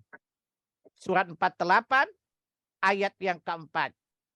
Huwallazi anzala sakinata fi qulubil mu'minin liyazdadu imana ma'a imanihim. Ya, Allah lah yang telah menurunkan ketenangan kepada orang-orang yang beriman untuk menambah keimanan atas keimanan mereka yang telah ada. Maka kalau digabungkan dua ayat, kalau hati telah beriman, hati itu sehat. Karena Allah pasti menurunkan sakinah, ketenangan di hati itu. Dan ketenangan adalah sumber energi bagi sehatnya jasmani. Maka saya katakan, kalau Anda ingin sehat jasmanimu, maka sehatkan dulu hatimu dengan taat kepada Allah Subhanahu wa taala. Jangan bermaksiat kepada Allah. Ya, apa kata Imam At-Tirmidzi dalam kitab Zuhud? Apa kata Imam At-Tirmidzi dari Abu Hurairah? Nabi bersabda, apabila seorang hamba berbuat dosa, maka Allah meletakkan satu titik hitam di hatinya. Apabila dia bertaubat, Allah hilangkan titik hitam itu. Tetapi jika dia menambah dosanya, maka Allah menambah titik hitam lagi. Semakin banyak dosanya, maka semakin banyak titik-titik hitam itu. Lambat laun, hati itu menjadi keras dan mati. Maka rusaklah manusia itu. Maka sehatnya hidup ini bersumber dari hati. Bukan mensano in comparisano, Bu. Ya, kata Nabi, badan yang sehat itu dari jiwa yang sehat lebih dahulu. Dan jiwa yang sehat itu jiwa yang diisi keimanan, yang tidak bermaksiat kepada Allah Subhanahu wa taala. Wallahu a'lam. Jelas Bu Inka ya? Insyaallah Ustaz. Baik, lanjut ya Ustaz. Silakan. Assalamualaikum Ustaz. Afwan izin bertanya di luar tema. 1. Apabila seorang ibu sedang sakit yang menyebabkan beliau tidak bisa mandi atau membersihkan diri sendiri. Anak beliau semuanya laki-laki. Karena keterbatasan ekonomi dan lain-lain, akhirnya yang memandikan beliau adalah anak laki-lakinya. Yang kedua, bagaimana pula jika seorang bapak sedang sakit yang menyebabkan beliau tidak bisa mandi atau membersihkan diri sendiri? Anak beliau semuanya laki-laki, qadarullah semua tugas di luar kota. Sehingga yang mengurus atau memandikan si bapak adalah menantu perempuannya. Bagaimana menurut Ustadz atas dua kasus tersebut di atas? Mohon penjelasannya Ustadz. Jangan menurut saya, menurut syariat. Pertanyaan agama jawabannya syariat, bukan jawaban Ustadz. Nanti kalau menurut saya kalau tidak salah mungkin kira-kira sesat gak itu pandangan? Ya, Ustadz. Pertanyaannya salah. Bagaimana menurut syariat? Jangan menurut pandangan saya. Paham? Nah, Ya, nanti Ustadz. saja pandangan syariat. Ya. Seorang anak laki-laki tidak dibenarkan memandikan melihat aurat ibunya. Begitupun sebaliknya. Adapun kalau kondisi terpaksa, maka tidak berdosa. Dikiaskan dengan makan babi. Famanidurra ghaira baghin wala adin fala isma alaih. Tidak punya anak wanita, punya anak laki-laki. Tidak mampu memperawat wanita. Yang bisa membersihkan, memandikan, yang mesti menampakkan auratnya kepada wanita itu. Tidak mampu membayarnya. Ini keterpaksaan. Dan dalam kaidah syariat, al-masyaqqatu tubihul mahzurat, kesulitan itu menyebabkan suatu haram itu diperbolehkan dalam syariat. Dua kasus itu sama. Ya, kalau dia mampu membayar perawat laki-laki, ya, punya anak laki-laki yang mandikan bapaknya.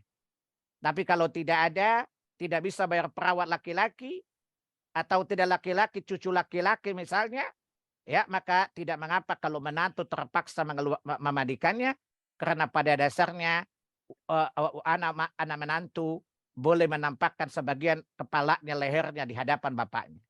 Ya, maka itu tidak mengapa, ya, karena kondisi darurat, maka ad-darurat tutubihul mahzurat.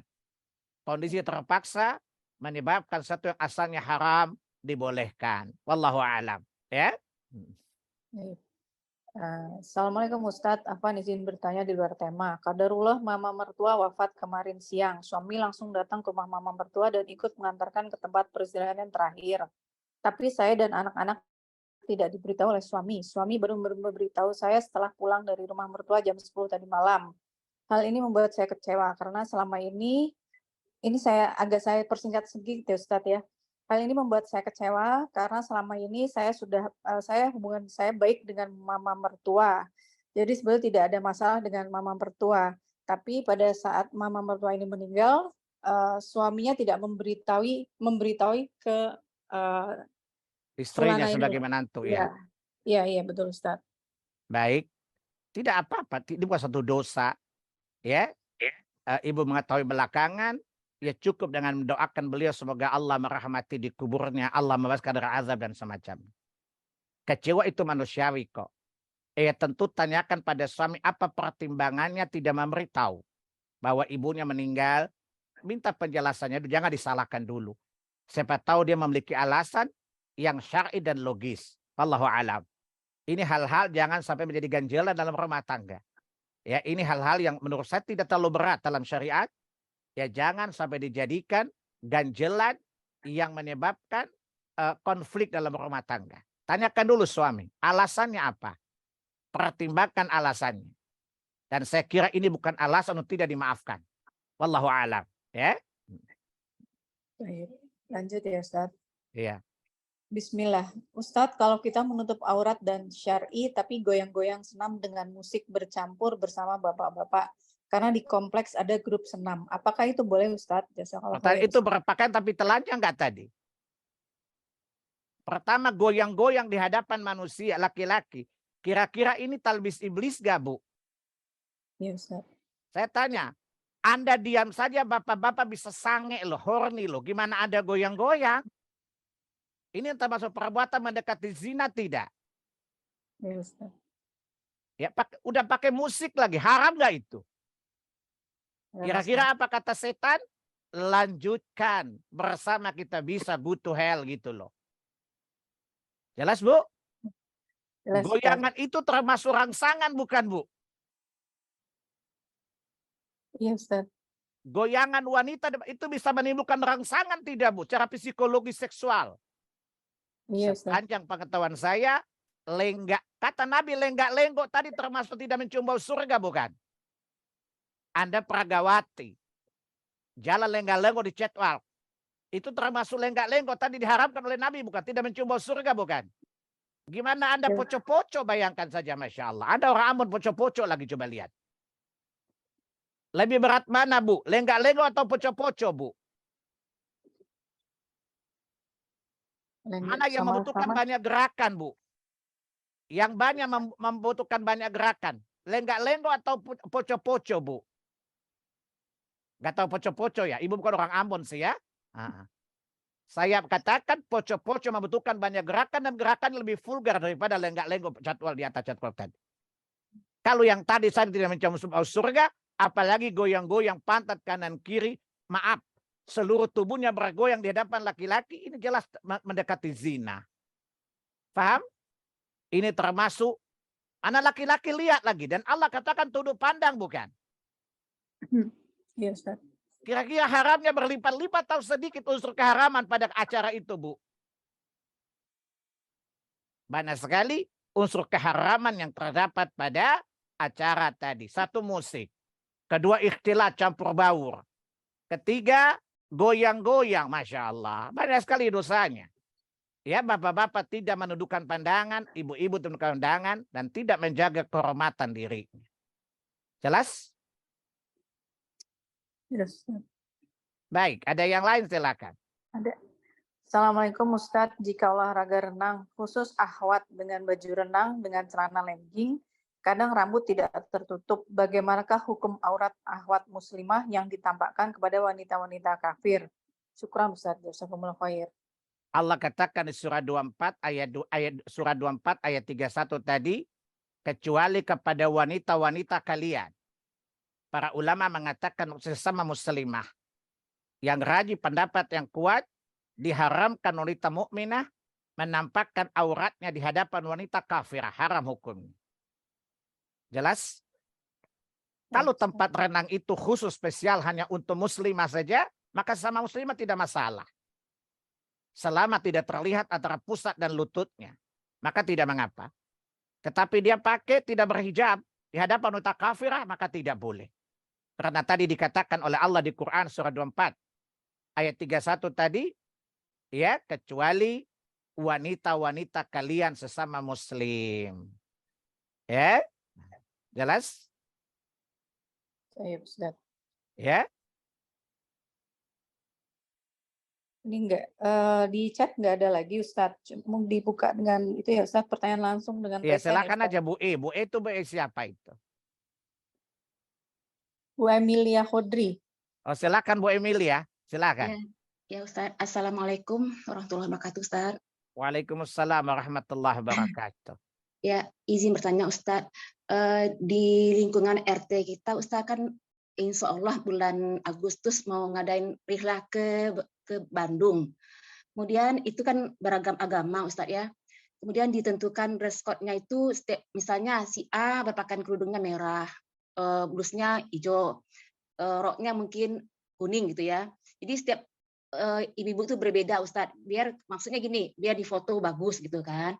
Jadi yang mau saya tanyakan, apakah boleh kita yang udah hijrah ini berpakaian seperti itu di saat acara rihlah tersebut Ustadz? Pertanyaannya, tidak mengapa selama model bajunya tidak melanggar ketentuan syariat. Adapun warna tidak ada batasan syariat, boleh saja asalkan modelnya model yang syar'i. Warna tidak ditentukan syariat, tidak mengapa. Asalkan modelnya model yang syar'i. Tidak mengapa berbeda-beda dan semacam. Dia yang pergi ibu-ibu semua, Ustaz. Tidak pakai mahram, Bu. Enggak, pergi kan rumah kita di Batu Besi, Ustaz. Dekat ke Bandung. Jadi pulang pergi gitu, Ustaz. Tidak apa-apa, asalkan pakaiannya syar'i saja. Apapun warnanya tidak masalah.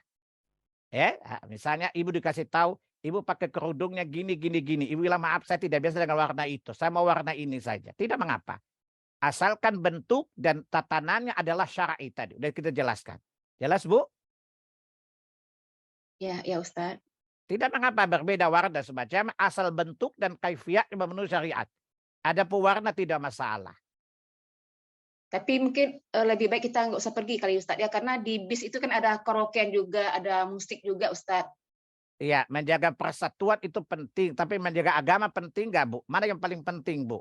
Menjaga agama, Ustaz. Baik, kita ini imannya sontoloyo basamur sentu lalu loyo, Bu.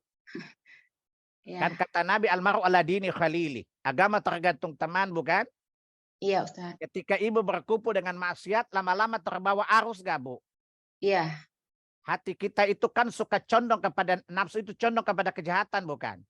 Iya, Ustaz. Ibu di mobil mungkin tutup mata tidur, tapi saking asyiknya poco-poco, ibu lama-lama berdiri poco-poco juga, Bu. Iya. Iya. Oleh karena itu menghindari lingkungan maksiat itu lebih baik. Iya, Ustaz. Saya tanya, menjaga persatuan itu baik. Tapi menjaga agama jauh lebih baik lagi. Iya, Ustaz. Paham? Paham, Ustaz. Menjaga persatuan tidak mesti dengan cara-cara yang maksiat, bukan? Iya, Ustaz. Ada banyak cara untuk menjaga persatuan yang tidak merusak hubungan tatanan sosial kita, bukan? Iya, Ustaz. Kenapa? Karena Allah katakan la talbisul haqqa bil batil. Jangan mencampur adukan hak dan batil, bukan? Iya, Ustaz. Persatuan perkara hak, bukan? Tapi ketika diadakan acara-acara yang haram, itu namanya mencampur adukan hak dan batil. Tidak dibenarkan syariat. Iya, Ustaz. Jelas? Jelas, Ustaz. Insyaallah. Syukran, Ustaz. Afwan, Ibu, ya. Ibu-ibu ada yang lain, silakan. Ustaz ini ada di chat ya, Ustaz. Bismillah, Ustaz, kalau motif bunga untuk pakaian apakah diperbolehkan? Bunga termasuk gambar yang tidak diharamkan. Tidak masalah. Wallahu a'lam. Ya. Di chat sudah habis, Ustaz. Mungkin Baik. dibuka lagi sebentar ya, Ustaz. Ditawarkan lagi kalau ada yang mau tanya di chat Afwan di Resen. Ada Ibu Yuniarti Bandung, tafadholi, Bu. Iya. Ya, assalamualaikum warahmatullahi wabarakatuh, Pak Ustadz. Waalaikumsalam warahmatullahi wabarakatuh. Pelan-pelan, Bu, jangan buru-buru. Iya, Pak Ustadz. Saya izin bertanya, Pak Ustadz, kalau misalnya nih kita di rumah nih, kalau kita di rumah terbiasa pakaiannya membuka aurat, ternyata kita tuh ada tamu mendadak, Pak Ustadz.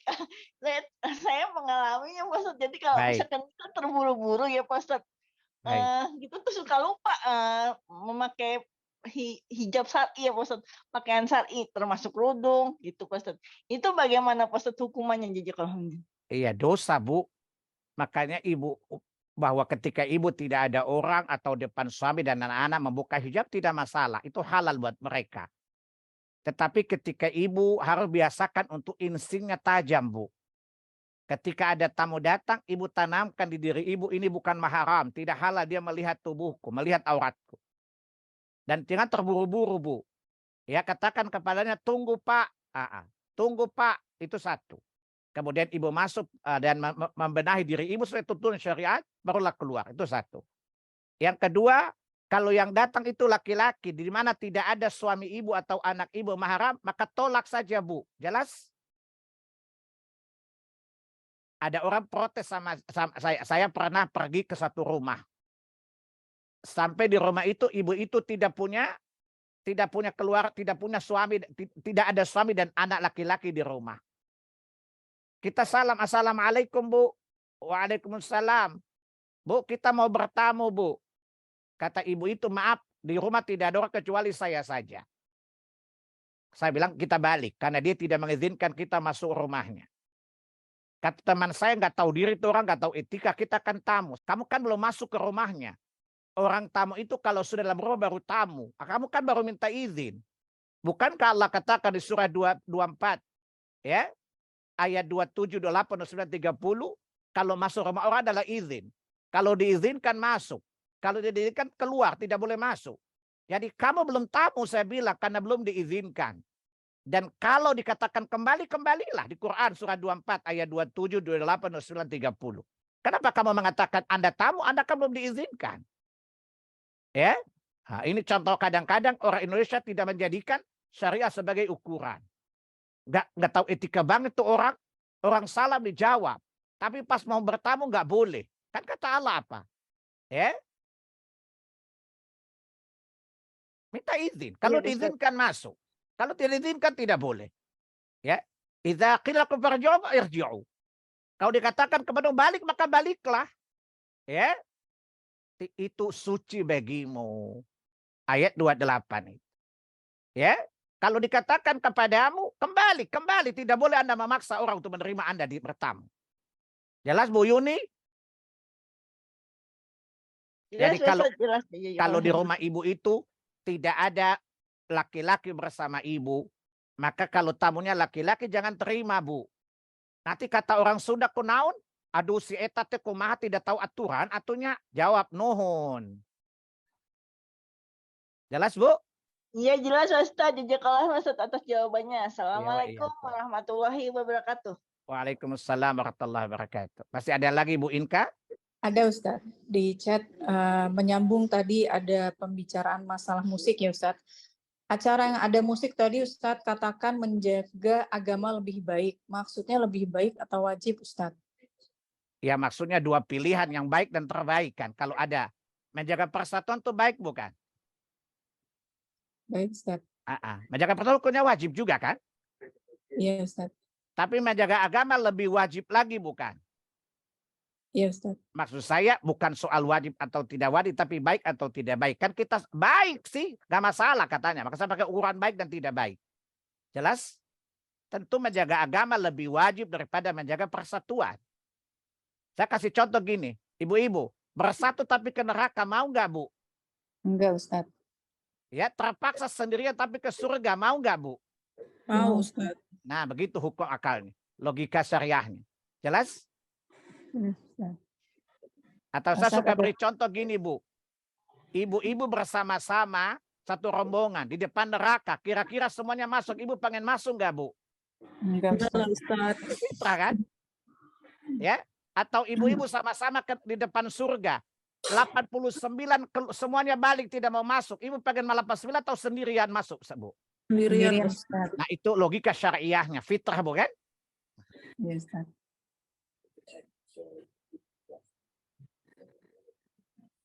Baik, ada yang lain tidak? Ada Ustaz. Assalamualaikum warahmatullahi wabarakatuh. Ustaz, apabila kita menginap dan sekamar dengan wanita non-muslim, bagaimana sebaiknya dilakukan sesuai syariah? Syukran Ustaz. Ya kalau terpaksa begitu, ya tadi ibu tidur pakai hijab, ya tidak seranjang dengan dia, apalagi seselimut. Ya, saya pernah mendapat tugas pemuda kepemudaan. Dan qadarullah saya dengan satu kamar dengan seorang anak muda Katolik. Dia bilang ke saya kita dua satu ranjang, nggak bisa. Kita dua bisa ranjang. Tapi ranjangnya satu, Ustaz. Kamu di atas atau saya di bawah. Kita pilih dua. Karena kami 4 hari, 2 hari kamu di atas, 2 hari saya di bawah. Kenapa Nabi saya melarang tidak boleh satu ranjang, harus pisah ranjang di usia 9 tahun. Gimana kita dua tua bangka? Apa kata kawan saya jelaskan kaifiat-kaifiatnya kepadanya. Karena Nabi kami mengedukasi kami supaya anak-anak itu 9 tahun pisah ranjang. Tidak boleh satu ranjang laki dan laki, perempuan dan perempuan. Apalagi laki perempuan. Anda tahu sekarang banyak penyakit homoseksual. Awalnya orang normal jadi tidak normal karena tidur seranjang, bukan? Apa kata teman saya? Puji Tuhan, haleluya, bagus benar agamamu. Saya gak ketawa. Yang ngomong Tuhan saya, kenapa Tuhan itu yang puji? Ya, dia tutup mulut, ya lupa Ustadz. Lain kali kalau saya ngomong agama saya, Tuhan saya, kamu puji Tuhan saya, jangan Tuhan kamu puji. Itu namanya penumpang gelap, saya bilang. Ya, jadi saya diajak ibu saya, bapak saya di mana saya berada, saya mempengaruhi orang, bukan dipengaruhi oleh orang. Ya, didik anak kita supaya imun, ya, supaya dia mempengaruhi, tidak dipengaruhi. Ya, jelas ibu-ibu ya. Jadi kalau terpaksa satu kamar, ya, jaga lagi, tidak boleh membuka aurat, apalagi pakai handuk saja di hadapan dia tidak boleh. Jelas ya Bu ya? Jelas Ustaz. Ada satu lagi. Ya, karena pekerjaan kantor misalnya, di mana dananya kan dari kantor tentu udah ada aturannya 2 orang 1 kamar. Apa boleh buat? Tetapi tetap tidak membuka aurat di hadapan dia, ya. Ke kamar mandi pakai lengkap, keluar pakai lengkap. Seperti itu. Wallahu a'lam, ya. Boleh lanjut ya Ustadz? Silakan Bu. Izin bertanya Ustadz, kalau menjadi perias pengantin muslimah bagaimana hukumnya? Karena memakaikan make up agar terlihat cantik, termasuk melukis alisnya agar lebih bagus, garis mata eyeliner agar lebih bagus, bentuk lips bibir agar lebih cantik dan seterusnya. Bukan merubah ciptaan Allah, tapi mengkoreksi bagian wajah yang kurang pas, sifatnya temporary, sementara, dan bisa dihapus. Dan pestanya terpisah antara ruangan tamu perempuan dengan ruangan tamu laki-laki dan pengantin laki-laki. Berhias tidak terlarang. Selama tidak berhias dengan terlarang. Seperti menggaris alis, itu diharamkan syariat. Haditsnya sahih. Ya, adapun bibir merah dan semacamnya insya Allah tidak mengapa. Ya, pertama dilihat material make up-nya itu bukan material yang haram. Yang kedua, berhias dengan sesuatu tidak diharamkan, maka tidak mengapa. Wallahu a'lam, ya. Lanjut ya Ustadz. Assalamualaikum Ustadz, mau tanya, perempuan kan tidak boleh menyerupai laki-laki. Begitu juga sebaliknya, bagaimana dengan gamis yang biasa dipakai oleh pria di negara-negara Arab? Ibu, gamis dengan laki-laki dan Arab itu beda-beda Bu. Coba Ibu belajar mode deh. Ya, kalau punya laki-laki lurus ke bawah. Kalau perempuan condong di bawahnya lebih lebar, Bu. Ibu pernah lihat perempuan Arab pakai baju nggak sama dengan laki-laki, bukan? Yes, kalau laki-laki lurus ke bawah. Kalau perempuan biasanya agak payung di bawahnya. Alhamdulillah karena saya belajar mode jadi insya Allah tahu. Insya Allah. Jelas ya? Jelas, maka bentuknya harus dibedakan. Makanya saya kalau jahit gamisnya ibu-ibu di bawah saya bikin model payung agak lebar dikit dibandingkan laki-laki. Jelas ya? Jelas. Di chat sudah nggak ada lagi Ustadz pertanyaan. Baik, saya juga udah kelelahan Bu. Baik Ustadz. Baik ibu-ibu, bapak-bapak sekalian, ya sampai di sini pertemuan kita. Insya Allah kita lanjut bab tentang adab berpakaian. Hari ini tentang aurat dulu. Karena aurat jadi polemik karena pembahasan Ustadz tadi kan. Ya, Ustadz. Dan saya sudah jelaskan mana yang paling kuat. Tidak wajib atau wajib. Dengan hujah-hujah saya tadi. Jelas? Jelas Ustadz. Mudah-mudahan Allah menjaga kita dari syubhat. Dan Allah beri kita hidayah untuk istiqamah di atas agama ini sampai maut datang menjemput kita. Amin. Dan mari kita mencintai Allah dan Rasulnya. Mencintai syariatnya, mencintai sunnah-sunnahnya. Niscaya Allah akan mencintai kita dan Allah memasukkan kita ke jannahnya insya Allah. Kita akhiri dengan kafaratul majelis. Subhanakallahumma wa bihamdik asyhadu an la ilaha illa ant astaghfiruka wa atubu ilaik. Billahi taufiq wal hidayah. Wassalamualaikum warahmatullahi wabarakatuh. Waalaikumsalam.